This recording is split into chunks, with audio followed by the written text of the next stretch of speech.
Chapter 27, The Phone Call. The next day I helped Phoebe lug her suitcase home. We had spent most of the day doing our homework, so we did not argue too much. On the way to her house, I said, "Phoebe, I know you've been upset lately." "I have not been upset lately," she said. "Sometimes, Phoebe, I like you a lot." "Why, thank you." "But sometimes, Phoebe, I'll have to admit, I feel like lugging your cholesterol-free body straight across the room and dumping you right out the window.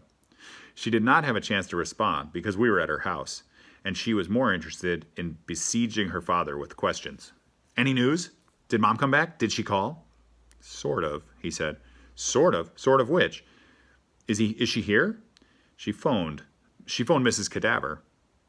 "Mrs. Cadaver? What for? Why didn't she call us? Why would she—" "Phoebe, calm down.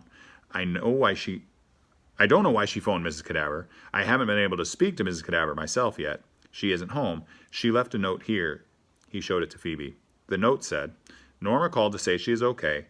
Beneath Mrs. Cadaver's signature was a P.S. saying that Mrs. Cadaver would be away until Monday. "I don't believe that Mom called Mrs. Cadaver. Mrs. Cadaver is making it up. She probably killed her and chopped her up and buried her under the—" "Phoebe Winterbottom." "I'm calling the police," Phoebe said.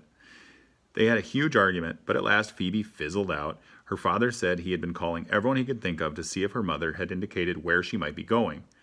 He would continue calling tomorrow, he promised, and he would speak with Mrs. Cadaver first thing on Monday if he did not receive a letter or a direct phone call from her mother by Wednesday. He would call the police. Phoebe came out on the porch with me as I was leaving. She said, "I've made a decision. I'm going to call the police myself. I might even go directly to the police station. I don't have to wait till Wednesday. I can go whenever I want."